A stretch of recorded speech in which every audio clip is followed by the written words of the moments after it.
బోడుప్పల్ హత్య కేసులో సంచలన విషయాలు బయటకు వస్తున్నాయి. 5 నెలల గర్భవతి అనే స్వాతిని చంపేందుకు వికారాబాద్ నుంచి హైదరాబాద్కు తీసుకువచ్చాడు మహేందర్ రెడ్డి. గర్భవతి అయినప్పటి నుంచి స్వాతి పైన మహేందర్ కి అనుమానం ఉన్నట్టుగా తెలుస్తుంది. భార్య పైన అనుమానంతోనే స్వాతిని కిరాతకంగా చంపినట్లుగా తెలుస్తోంది. స్వాతిని హత్య చేసిన తర్వాత శరీర భాగాలను ముక్కలుగా చేసి మూసిలో పడేశాడు మహేందర్ రెడ్డి. శనివారం తానుంటున్నటువంటి ఇంట్లో ఓనర్స్ లేకపోవడంతో హత్యకు ప్లాన్ చేశాడు. అనుమానం నేపథ్యంలోనే స్వాతిని కిరాతకంగా చంపేశాడు. స్వాతిని భార్యను చంపి మృతదేహాన్ని పడవేసి తర్వాత మహేందర్ పోలీసుల ఎదుట లొంగిపోయాడు. మహేందర్ చెప్పిన విషయాలను పోలీసులు కన్ఫర్మ్ చేసుకున్నారు. మూసిలో పడవేసిన మృతదేహాల భాగాల కోసం పోలీసులు గాలిస్తున్నారు. వరద తీవ్రత ఎక్కువగా ఉండడంతో స్వాతి మృతదేహం భాగాలు ఇంకా లభించలేదు.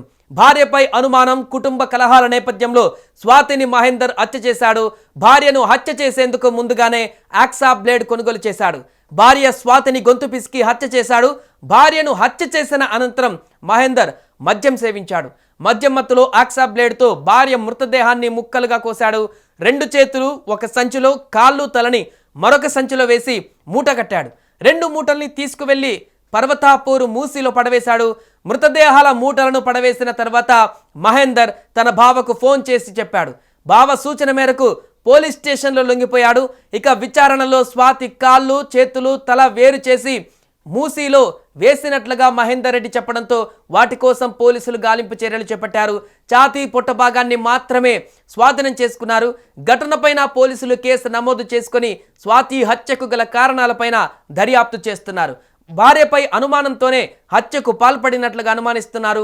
మూసీలో పడవేసిన శరీర భాగాల కోసం డిఆర్ఎఫ్, క్లూస్ టీమ్ సిబ్బంది గాలింపు చర్యలు చేపట్టారు. స్వాతి, మహేందర్ గతంలో ఇదే ఇంట్లో 10 నెలల పాటు అద్దెకు ఉన్నారని స్థానికులు తెలిపారు.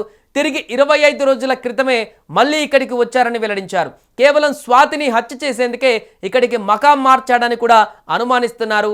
ఇక మహేందర్ రెడ్డి, స్వాతి దంపతులు 25 రోజుల క్రితమే బోడుప్పల్ ప్రాంతంలోని బాలాజీ హిల్స్ కు వచ్చి నివాసం ఉంటున్నారు. ఈ 25 రోజులలో ఏం జరిగిందనే విషయం పైన పోలీసులు ఆరా తీస్తున్నారు. స్థానికుల నుంచి వివరాలు సేకరిస్తున్నారు.